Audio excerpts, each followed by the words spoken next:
Welcome to the Drama-Free Living Podcast. It's Dennis and Lisa McIntee, and today we're talking about what needs to come off your plate. And what needs to stay on your plate. Well, and how big is your plate too? But let's talk about on your plate, off your plate. On your plate, off the plate. Okay, so we have a lot of friends. We used to live in Europe, and we are very comfortable being around different cultures, different languages, different foods, nationalities. And we'd recently gone to Spain, and one of our favorite things was just the different foods and flavors. And we were recently with a group of friends that were from all over. Yeah, it was an event here locally, friends from all over the world, really. All over. They were from all over, and either they were Americans and had lived overseas or had visited overseas, or they were from other countries. It was a fun time. But it was a buffet, and everyone brought foods that everybody went all out, and they created these amazing foods from all different countries and flavors and spice blends. And I had my plate, and I was going through the buffet. Yeah. And it was, couple 8-foot tables, big L, and I'm filling up my plate, and all of these things, it looked incredible. It tasted incredible. I felt like I was on a gastronomic trip around the world. Is that right? Gastronomic? I think sounds so. Good to me. Anyway. It works for me. And I turned the corner to go to the second part of the table, and there were a bunch of things, and I no longer had room on my plate because I didn't see those things, and I filled my plate up with the first international sets of international foods. And by the time I got to the end, I missed out on a lot because there just wasn't room. I mean, and maybe you missed out on like the best things. Yeah, I think I did. Because you had things on your plate that were good, but they weren't great. Yeah, and then later there was dessert, and that's a whole set of issues. And there were homemade scones from a British lady. You know what I think, Lisa? I think dinner plates and dessert plates need to be the same size. Why do they make dessert plates so small? Right? That's not right. Right? You don't even eat dessert. But I mean, that would be great. Anyway, I think we need to start a new trend. Anyway, so after we got done eating, and then to go up, I did not even realize, but she had made fresh scones, and that's what I'm talking about. Scones from over there. They're just England. From England, yep. You just cannot compare them. Yep. And I took a little corner of one, and I was regretting that I hadn't saved space for it because my plate was too full. So almost think about your life that way. On your plate, off your plate. What's currently on your plate that needs to come off your plate? Because you can have so many things on your plate that you can't put the best things there. Right. And it's this whole idea of on your plate, off your plate. And in fact, it's an idea that we work through with our roundtable coaching participants just a couple weeks ago. And we want to give you a downloadable exercise. We'll put it there in the show notes called On Your Plate, Off Your Plate, where you ask yourself, what are your 3 contributions personally? What are your 3 highest contributions professionally? And then what's filling your plate? And then what do you need to take off your plate? And then it creates some quick action steps because we really want you to make your highest contribution possible. But you can't do this when you have everything on your plate. Absolutely. So the first thing you need to do in evaluating your plate is create a stop doing list. What do you mean by that? Because I got a to-do list. Right. I got a big to-do list, let me tell you. Yeah, and I got some more things for you on your to-do list. Well, I'm going to put it on your list, but we'll argue later. Creating a stop doing list, because when we don't know what is important, then it's difficult to know what to focus on. And it's almost this idea, Lisa, is that the secret to concentration is elimination. Mm-hmm. And many times we say yes to so many things that when the best opportunity comes or the best project or our plate is already way too full and we have no space. Yeah. And if your life is stuffed with clutter, you spend your time and your energy moving that stuff around to try to get to your life that you want to live. Like when you come to your desk and your desk is full, your workspace is full, and before you can even begin to get anything done and to accomplish those things that are important or urgent, you have to move these things around off of your workspace and before you can get to the things that you actually want to do. So you do a stop doing list, and that removes the clutter off of your workspace, so then you can get to what's actually important. Well, and I was just thinking, Lisa, it's like you don't end up producing like the right results, right? We have so much stuff, so much activity. It's like we just ended up moving our stuff. I honestly go squirrel. I'm like, oh, squirrel. Yeah, it's like, hey, I didn't really produce results. I had a lot of activity. I just moved my stuff all around for the last 8 hours. Today, I just moved stuff around. Did I produce anything? No, but man, I moved a lot of stuff. And how many times does that happen, right? Because we have so much stuff. And it's this whole idea of what do you need to eliminate, and almost get really ruthless with the things that aren't producing real value. And I think sometimes get ruthless with the things that are like your passion projects or like your pet sort of like, I really think this is a great idea.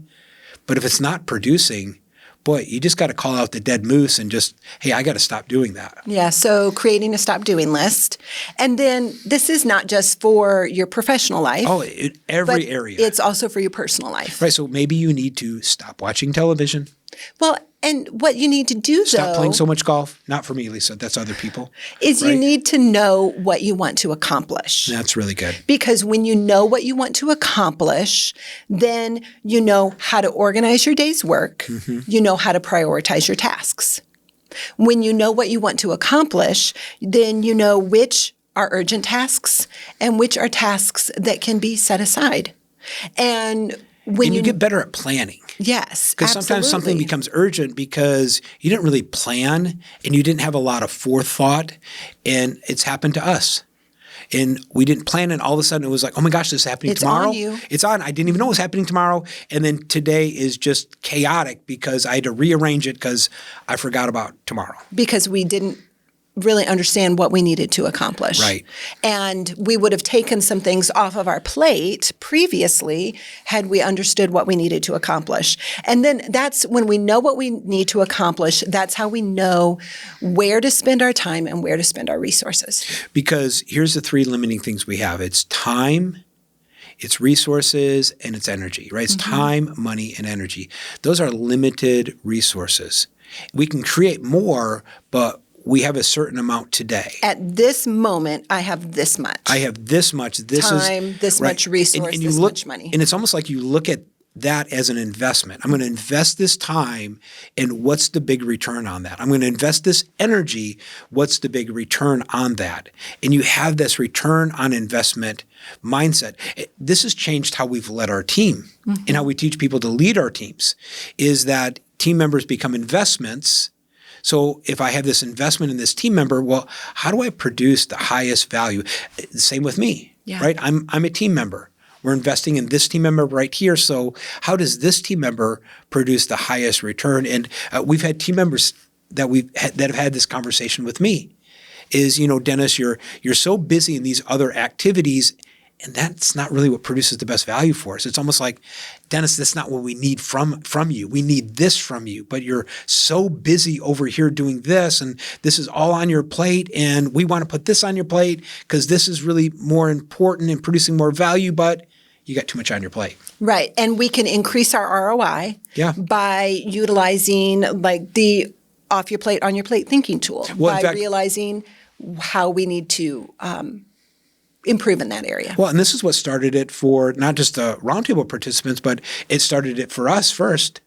Is we asked ourselves, okay, what's on our plate, right, and what needs to come off our plate, and in going through that exercise, really helped me. For example, we realize as we're coming into this new season of our next big leap in our business, is that Dennis is on the road so much that the content and some of these things are not getting done as quick and fast and as we need them to now. Because previously, it worked fine. It worked fine. But it's not working now. Right. And so it's an idea of like, how do I get some of these things off my plate? How do I get off the road?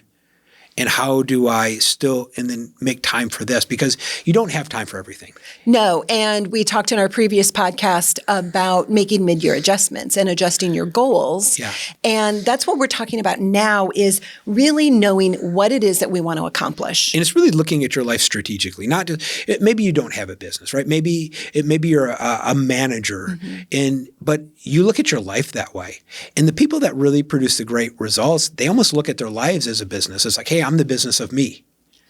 Right? I have finances, I have time, I have energy. And, maybe some of the highest contributions is, hey, I need to spend more time with my kids. Right? I'm looking for this return in my children, but I need to be able to invest this time in them. I know, Lisa, that was one of the greatest things, probably one of the best life choices you and I made was when our kids were younger, you stayed home and invested in them full time. I worked in the business, but from home. But my primary responsibility, my primary job, the thing that took my time and energy was being with our kids. And that was what worked out best for us because you were on the road a lot, so you weren't necessarily home to take that part. And so I had to reserve time and energy for that. Now, we're not making value judgments, right? That's what worked for us and what we had to do. Right. And so we're not saying that is the model, but we really just look at everything as an investment, right? Resources, money, time, energy. It's all an investment, and everybody has those materials, those raw materials, and you can use those raw materials, invest them, and create a bigger future. And that's what we're talking about today. Right. And we knew what we needed to accomplish, what we wanted to accomplish. And based on the on your plate, off your plate, we knew that if I was going to function as both mom and dad during those times when you were away, that my plate was already pretty full and that the only space left was to an incremental amount to be able to work in the business from the backstage. Well, and Lisa, I think we need to kind of bring up when you start talking about a stop doing list and getting things off your plate, there are some emotional decisions that sort of have to be made. And maybe some pet projects and things that you really like but aren't really producing the best value, or things that maybe were producing value 2 and 3 and 4 years ago. Today, it needs to come off your plate so that other things can get on your plate. And I know as we've walked through this journey, it's been hard on me. And it's just been, as we continue to walk through this, just, losing some control. Right. And these are things that leaders have to walk through. And what I've discovered is that there's a spectrum, freedom on one side, control on the other. Yes. And we tell especially leaders and business owners, you can have all the control that you want to. It's your business. Take it. It's all yours. You just can't taste a lot of this freedom. And what I've discovered is the less I get, the more control that I give up, and it's this fine art of being in charge but not in control. And the more control that I give up, it's like the more freedom that I create for myself and the more freedom that I create for others. And it's this idea that on your plate, off your plate is really creating more freedom for you to do the things that really make your highest contribution. So we had one of our roundtable meetings last week, and you gave this example to our participants, and it was this plate. So this is the plate, and it was this plate of you had some apples on there and some empty coffee cups and sugar packets and jam-packed the little stir thing. I mean, it was a mess. And initially, it was sitting on the table, and I thought it was your garbage from your lunch, and I went to go pick it up to throw it away. You said, no, wait. Yeah. And you were talking about you had the apples, which were the things that you wanted to accomplish. And I just had one apple on the plate at the time. One apple was on the plate, and it was just piled. I mean, it was falling off all over the table. And so you had this one apple, and you had 2 apples in your hand. Yeah. And you tried to put this apple on the plate, and it avalanched. The apple came rolling down because the apples were what you really wanted to accomplish. Yeah. And in order to do that, you had to remove some of the junk out of there. I couldn't fit any apples on the plate because it was full of junk. Right. And so then when you do that, when you put the apples on first, then you had space, which is like Stephen Covey and his story of the rocks. Yeah, and so he has, big rocks, little rocks, pebbles, and sand, right? And the basic and water. Right? So, he puts sand in, he puts pebbles in, he puts some little pebbles, and then he tries to put these 5 big rocks, and it doesn't fit. Yeah. And how many times does that happen when we kind of focus on the things that are not important? And the hard part is that sometimes the urgent is not important. Right. The urgent is here's what I've discovered. The urgent always screams at you. The important rarely screams at you, right? And it's like things like hey, be a great husband. It typically, unless your wife is or your spouse is, this. I'm just speaking for me, maybe it's wife, but it doesn't scream at you. It sort of is silent until it gets like huge. Until it gets so big that it's an emergency. Right. Or, be a great dad. Like, it doesn't scream, but it kind of creeps. But it's really the most important stuff. It's like your health, right? These things are really your minding your money. Yes. But they don't scream at you until it's like chaos. But you have other little things that, they're urgent, but they're not necessarily as important. And so it's this whole idea, and I love this analogy that Stephen Covey has, is that if you put the big rocks in first, and then the pebbles, and then the sand, and then the water, you have space for everything. Right. And I heard it presented this way. So it's a college professor, and he's up on the platform, and he's got the pitcher, and he puts these great big rocks in this pitcher, and it's full. Yep. And it's totally full. And he asked the students, is this full? And they said, yes. Yeah. And he said, no. And then he goes and he takes this whole container of pebbles. Yep. And he dumps it in. Yeah. And fills it up. Yeah. With big rocks and pebbles. Yeah. Is it full? Yes. Nope, it's not full. Yeah. And then he takes the sand and he picks it up and he dumps the whole container of sand in there. Yeah. The question is it full? Yes, it looks very full.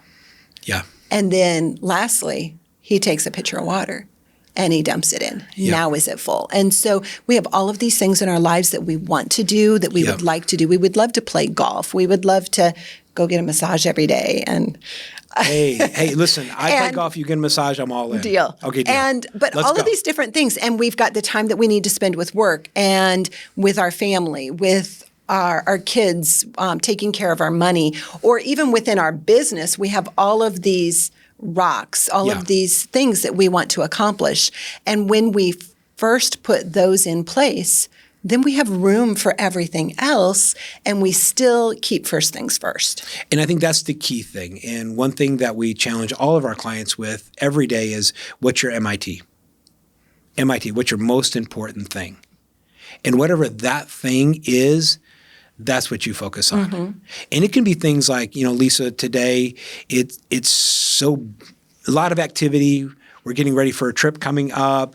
And so what's the MIT today? It's like I have to take some time to exercise because I need a lot of energy. So that's the MIT. And then whatever the MIT is, you just got to figure out how to schedule it. Right. And so many times it can be something as simple. And Gary Keller used to have this question, is he said, what's the one thing today that you can do that by doing it makes most things easier or unnecessary? Right? So it's a simplifying question to kind of find that MIT. It's like, what's the one thing you can do today that by doing it makes most things unnecessary or easier? And you can do that for this week, this month. You can do that for if you're setting your quarterly goals. Right. Lisa, you could do this role specific. Hey, what's the one thing as a husband that I can do today that by doing it makes my marriage even better? Mm-hmm. Hey, what's one thing I can do today as a dad that by doing it makes my family even closer? What's one thing I can do today as a team leader? As leaders of our organization, that if I did it today and I continued to do it, it would make things easier and much less complicated. And it's this whole idea that typically it's a little domino that'll topple gigantic dominoes. Now, the key with this, at least for me, maybe you could spit an answer out right away, but you had posed this question to our group at dinner, and I had to think about it. I had to think, okay, the one thing. What is the one thing? It's hard. There are multiple things, but what's the one thing? Well, and I think the busier that you feel like you are, the more activity that is on your plate, the harder it is to answer that. And I know there are days and mornings when I go, what's the MIT? And I go, 10 things are the MIT, right? Because it's like, gosh, I got all of this, but they all have to be done. They all have to be done, but breaking it down to like, what's the one kind of gives you that focus. Mm-hmm. And I think, kind of defining the priority starts to simplify your life. And what's interesting is when things are like messy and chaotic, nobody wants to multiply that. No. It's not fun. But when I simplify it and make it simpler and easier and sort of like I can see it in my mind and it's clear in my mind, then it's really exciting to multiply. But nobody wants to multiply complexity. That is not a fun idea. And many times when we talk to leaders and maybe business owners and their organization is very complex and we talk about multiplying, they do not get excited. Yeah, no, tapping right? out. Right. It's like, heck no, so I don't want to work. But if we make it really, really simple and we simplify the process and we simplify, what they do, then it's super exciting. And it's part of this idea of create a stop doing list. Now, one challenge that we continue to have maybe is like the 80-20 rule, right? Is what's the 20% that produces 80% of the value? And then whatever that 80% is, what if you stop doing it and focused on the 20%? Now, that works in your marriage too. That works in your family. That works in your team. That works in every area of your life. It works with your friends. It works with your friends. But, Lisa, that's really hard. Right? You really confront mindsets and you confront some things in your own life. And it's a great question because it changes you. And as you continue to change, everything around you changes. It's a perspective on living intentionally, living with intentionality. So when I get to the end, that's the key. I realize that my ladder was on the right wall, on the wall that I wanted to go up. Yeah, absolutely. Well, it's horrible. Many times people get to the top. And here's what's interesting. I don't think anybody on their deathbed ever said, man, I wish I would have made one more sales call. I wish I would have spent a couple more hours each day at the office. Maybe some. Maybe some. But it's possible. It is possible. But most of the regrets are things like, oh, I wish I would have tried that. Or I wish I would have done that for my kids. Or I wish I would have made more investments in my friends or my spouse. And it's sort of those personal things. And here's the thing we want to encourage you, because a lot of times when we're doing workshops, people say, Dennis, are you talking personally or professionally? And I just say yes, right? Because when you get better personally, you get better professionally. And when you get better professionally, you get better personally. Because Lisa, listen, and you have the same problem that Lisa and I have a problem. And here's our problem, okay? And you have the same problem. And it is simply everywhere we go, there we are. Right? It's like I take all of me with me and these problems come along with me. So if I get better, really the things around me get better. And we want to encourage you, we put the on your plate, off your plate exercise and thinking tool there in the show notes. So go download it. It is a great way to kind of have that conversation with yourself and get some things off your plate. And so along with that, we're talking about priorities. Yep. And you kind of have this little shtick. I mean, It's a shtick? It's a shtick. It's a shtick. Just about priorities, the definition. Talk to us a little bit about that. Yeah, a little bit. Okay, so, I'd seen a copy of Noah Webster's original dictionary in the English language. And what was fascinating about it is that the word priorities was not in the dictionary. Now, today, in the Merriam-Webster, you find priorities. Yep. But in the original language, there was not priorities, and simply because you literally can't have priorities. Now, I'm not trying to change your language. I'm not, all right, okay, so don't. But you just have this thought, if I have 10 priorities, do I really have 10 priorities, or isn't there a priority inside the priorities? Well, because the word priority came from the Latin word that means fact or condition being prior. Okay. It's something is prior. Right. I mean, there's sort of like the cause of the effect. Right. It's very good. Well, and so this whole idea, MIT, and another thing that now I love this about our roundtable participants is that we really encourage them to get a buddy, maybe another roundtable participant, and share with them, these are my top 3 for the day. And it is simply an exercise of prioritizing. These are the 3 things, no matter what else happens, I'm going to do thousands of things today, but these 3 things I'm going to get done. And I love hearing the banter that goes back and forth. They're talking awesome. About the top 3s that they've sent each other and how it's helped. Or this is really good, is they can tell when someone's going sideways, when their top 3s maybe just don't have that punch to them. Yeah. Or maybe they send them late or they good. don't send them at all. And it gives an idea of, hey, are you going sideways? Do we need to have a call? Do we need to have a sit down and It's talk? a great accountability mechanism. Right, So it's a focusing mechanism. It's accountability mechanism. And do you know what it also is? What? It's a motivation mechanism because they get this sense of progress. Hey, I'm making some progress. Every day I'm getting 3 things, not everything. There's some things that aren't done, but I'm making progress. And that's the number one motivator for people to feel a sense of progress. So listen, we want you to get the tool On Your Plate, Off the Plate. It'll be in the show notes. It's our gift to you, no charge. Listen, you might not even be a roundtable participant, but you can get it, kind of have that same experience that our roundtable coaching clients have. So we want you to have it. Lisa, big takeaway from today for you? I think that the value of having your top 3 and communicating it to other people, kind of a loose accountability group. Hey, let's get together and just send out our top 3s. And the banter and the competition and the excitement that they have when it's going back and forth, and it just kind of spurs them on to do bigger and better and greater things. But their top 3s are not necessarily just professional. They're typically a combination of, it's just the top 3 things in my life today that has to be on my list. Yeah, mine is top 3 too. And what I was thinking about is we have a Slack channel that's just top 3 for our team. And I love seeing it. Right? I love putting my top 3 in. It helps hold me accountable. The team knows like, hey, and if I didn't get them done by the end of the week, it's like, Dennis. And the fact that I said it means, gosh, I better do it. And so it's a fun banter with our team. So absolutely. Yeah. Listen, we appreciate you listening today, and download the tool. It'll be there in the show notes, and we'll see you next time on the Drama Free Living Podcast.